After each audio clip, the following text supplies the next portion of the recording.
रूस यूक्रेन महायुद्ध से जुड़ी हुई इस वक्त की सबसे बड़ी खबर आप तक पहुंचा दें। जंग के बीच यूक्रेन को इजराइल का साथ मिला है और साथ साथ इजराइल ने अपने सबसे घातक एंटी ड्रोन सिस्टम को ज़ेलेंस्की के खेमे को देने का वादा कर दिया है। दावा यह है कि ये हथियार रूस को ईरान से मिले आत्मघाती ड्रोन को मार गिराने में पूरी तरीके से कामयाब हैं। और वहीं रूस के राष्ट्रपति पुतिन को मिले ईरान वाले ड्रोन से अब लगातार यूक्रेन में कहर मचा हुआ है। दरअसल बताया जा रहा है कि ईरान वाले ड्रोन्स ने यूक्रेन में जमकर तबाही मचा दी है। हालांकि ज़ेलेंस्की बहुत दिनों से इसका जवाब तलाश रहे थे और आखिरकार ज़ेलेंस्की को पुतिन के ड्रोन्स का जहरीला जवाब मिल गया।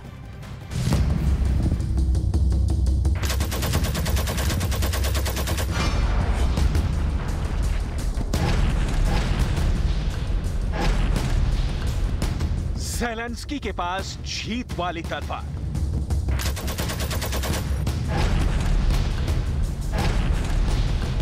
नए हथियार से पुतिन की परमाणु वाली बोलती होगी बंद। यूक्रेन को मिला नया दोस्त, स्मार्ट शूटर स्मैश। ज़ेलेंस्की का नया दोस्त बेहद घातक है, डेडली वॉर करता है। दुश्मन को उन्हीं की भाषा में जवाब देने वाली इसके पास जबरदस्त शक्ति है। मिसाइलों जैसी ताकत है, मिसाइलों जैसी रेंज है, लेकिन वजन मिसाइलों से बहुत कम। निशाना भी क्रूज मिसाइल जैसा सटीक है, लेकिन कीमत उससे कम। रडार को भी चकमा दे दे, लेकिन फाइटर जेट से रख रखाव कम।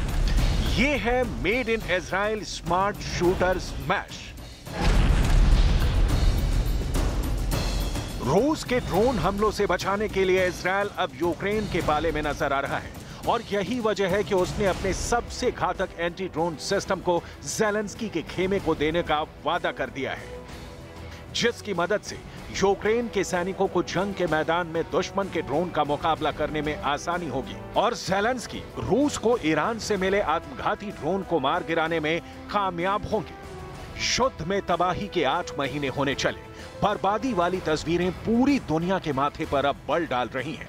चिंता के इन सिलवटों के बीच, ईरान के जहरीले ड्रोन से रूस वाले हमले के बीच, ज़ेलेंस्की को इजराइल से वो मिल रहा है जिसके लिए ज़ेलेंस्की ना जाने कई बार अपील कर चुके हैं। ये हथियार ज़ेलेंस्की के हाथ को मजबूत, बेहद मजबूत बना देगा। टारगेट पास हो या दूर, इसके निशाने पर जो भी आएगा वो मारा जाएगा। रिमोट से कंट्रोल होने वाला इजराइल का यह घातक हथियार अपने शक्तिशाली रेडार की मदद से दुश्मन का ठिकाना आसानी से भांप लेता है। सटीक जानकारी के साथ दुश्मन के किले को ध्वस्त कर देता है और एक बार टारगेट लॉक हो जाए तो उसके बाद आर्टिफिशियल इंटेलिजेंस की मदद से उसे नेस्तो नाबूद कर देता है।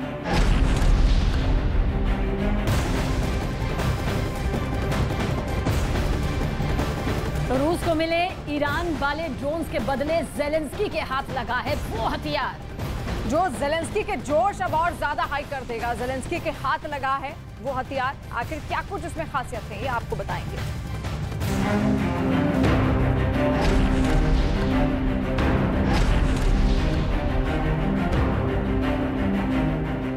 मीडिया रिपोर्ट की माने तो यूक्रेन की सेना इजराइल से मिले शार्प शूटर को अपने जंगी बेड़े में शामिल कर चुकी है और ड्रोन पर लोड होने के साथ ही ये तबाही मचाने को तैयार है जो रूस की हवा को बारूदी गंध में तब्दील कर देगा।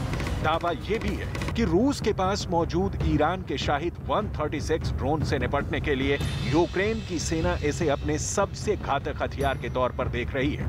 हालांकि इस सौदे को लेकर अब तक किसी तरह की आधिकारिक पुष्टि नहीं हुई है। इजराइल के एंटी ड्रोन सिस्टम स्मैश 2000 दुनिया भर में बेजोड़ है। ये anti drone weapon computerised fire control और इलेक्ट्रो ऑप्टिक सिस्टम है। इस सिस्टम का डिटेक्शन और टारगेट न्यूट्रलाइजेशन बेहद सटीक है। मतलब ये कि यूक्रेन ने रूस के कामिकाज़े का तोड़ ढूंढ लिया है और मैदान में निपटने की पूरी तैयारी कर ली है। जो कामिकाज़े पिछले कई दिनों से यूक्रेन के पसीने छोड़ा रहा था, यूक्रेन के शहरों पर कहर बरसा रहा था, पावर प्लांट को तबाह कर रहा था, अब उससे निपटने के लिए स्मैश मैदान में आ चुका है।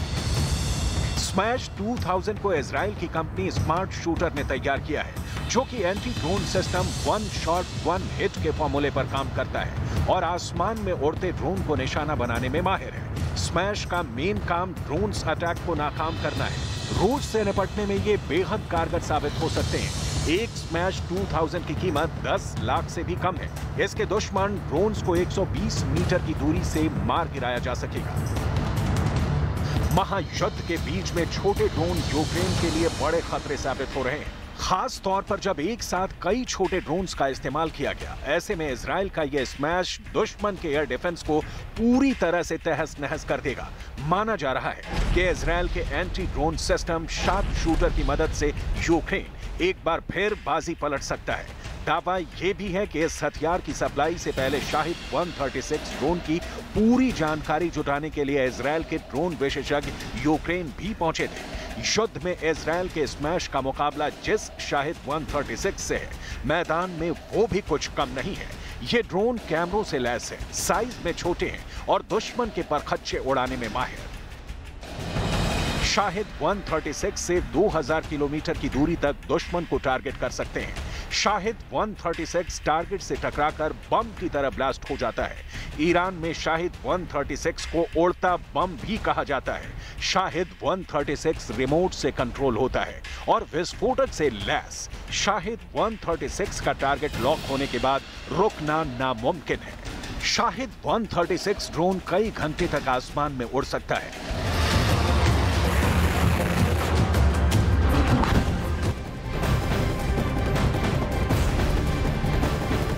अपनी ताकत के लिए दुनिया में जाना जाता है, तो मिसाइलों की फेहरिस्त उसके दुश्मनों के हौसले को तोड़ देती है। जिस दिन से ये महायुद्ध शुरू हुआ है, उसके बाद से ही लगातार रूस ने यूक्रेन की जमीन को बारूद से भर दिया।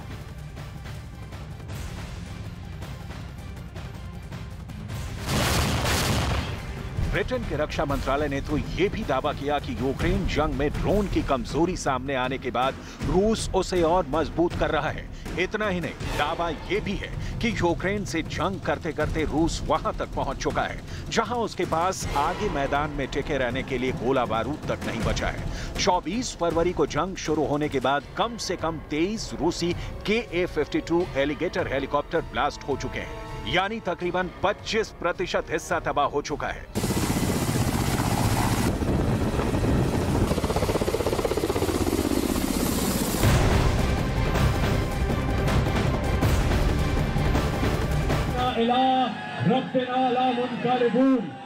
अल्लाह ताला पाक है जिसने सवारी को हमारे कब्जे में दे दिया और इसकी नीति की तारीफ यहाँ पर इमरान खान की ओर से की गई है। उन्होंने कहा कि भारत की विदेश नीति स्वतंत्र है। यह आजाद रैली निकाली गई थी इमरान